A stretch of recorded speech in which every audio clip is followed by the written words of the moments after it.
L'honorable député de Montmagny, Lisieux, Kamouraska, Rivière-du-Loup. Merci beaucoup, Monsieur le Président. Je partagerai mon temps avec la députée de Milton. Monsieur le Président, si vous me le permettez, j'aimerais saluer les électeurs de mon comté qui, même si cela fait déjà près de 5 mois qu'on a été élus, je pense qu'il est important que je puisse prendre l'occasion qui m'est donnée ce matin, cet après-midi, de saluer, en fait, les électeurs de mon comté et de les remercier particulièrement pour la confiance qu'ils m'ont octroyée le 19 octobre dernier. Et je m'engage de façon solennelle à m'assurer de travailler extrêmement fort pour bien les représenter dans les 4 prochaines années. Monsieur le Président, nous avons de grandes forces dans mon comté et nous devons travailler très, très fort pour continuer à faire développer notre économie, à créer des emplois stables, des emplois très bien rémunérés.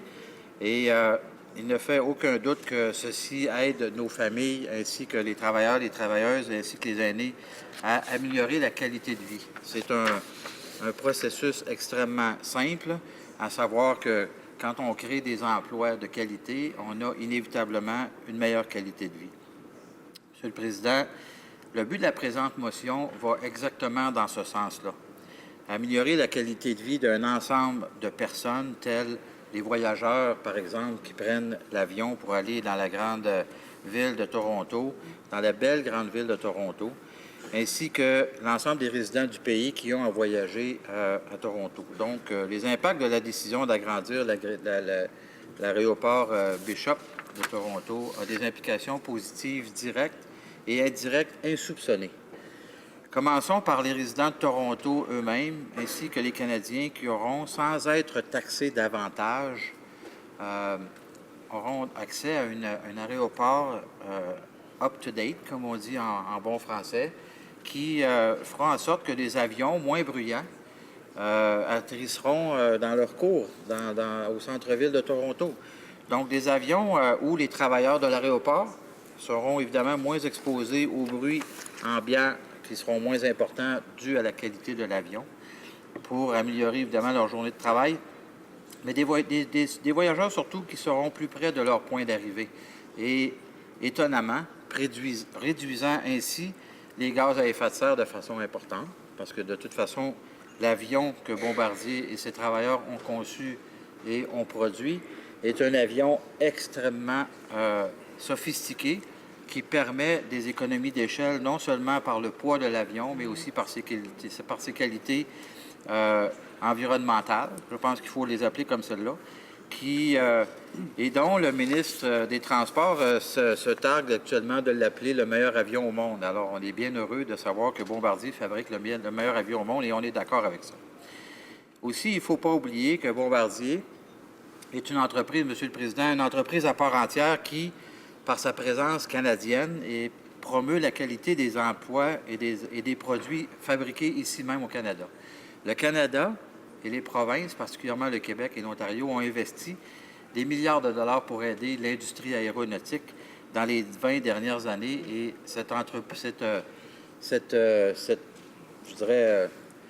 élément de l'économie canadienne extrêmement important, ce réseau canadien au niveau de l'aérospatiale est très, très important. Et la qualité des produits qui est fait ici est reconnue à travers le monde.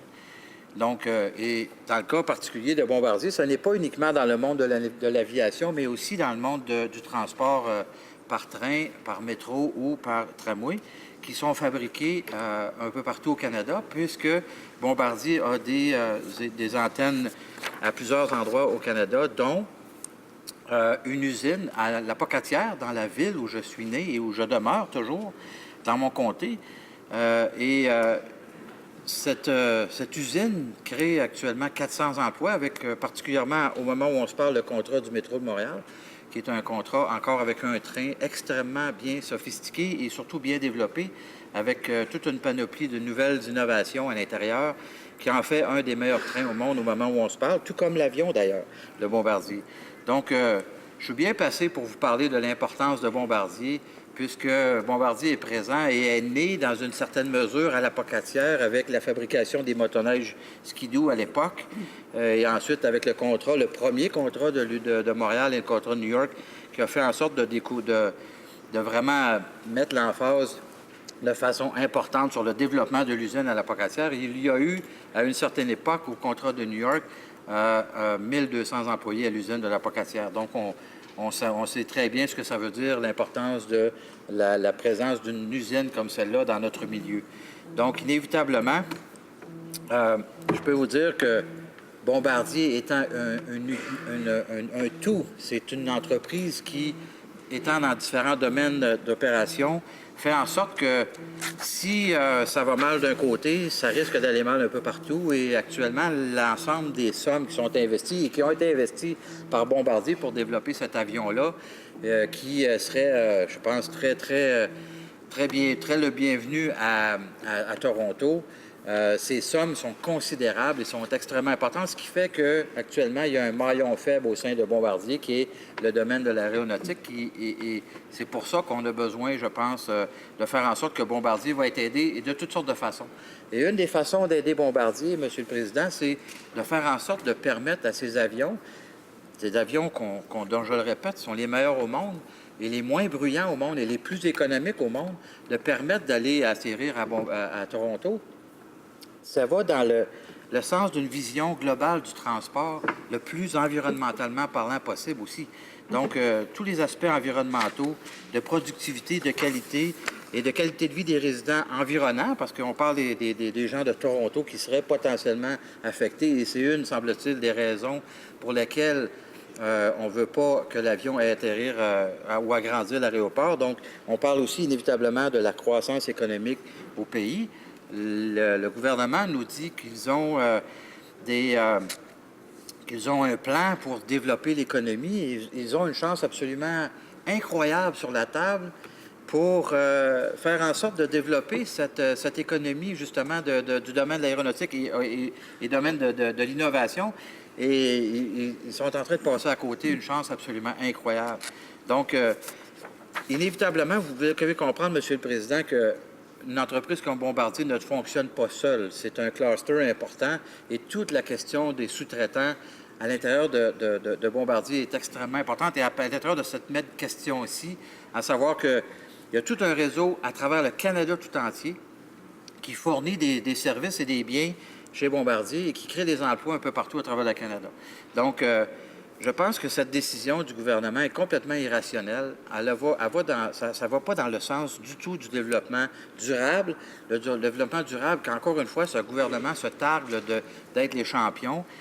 Et je pense que c'est important et très important que cette décision-là soit revue par le gouvernement de façon à créer la possibilité à Bombardier de vendre des avions à des compagnies aériennes canadiennes pour vendre des avions du Canada au Canada et créer des emplois ici dans notre super beau pays et aider une entreprise comme Bombardier qui actuellement traverse une période un peu plus difficile due à l'ensemble des investissements qu'ils ont dû faire à l'intérieur de ce projet-là.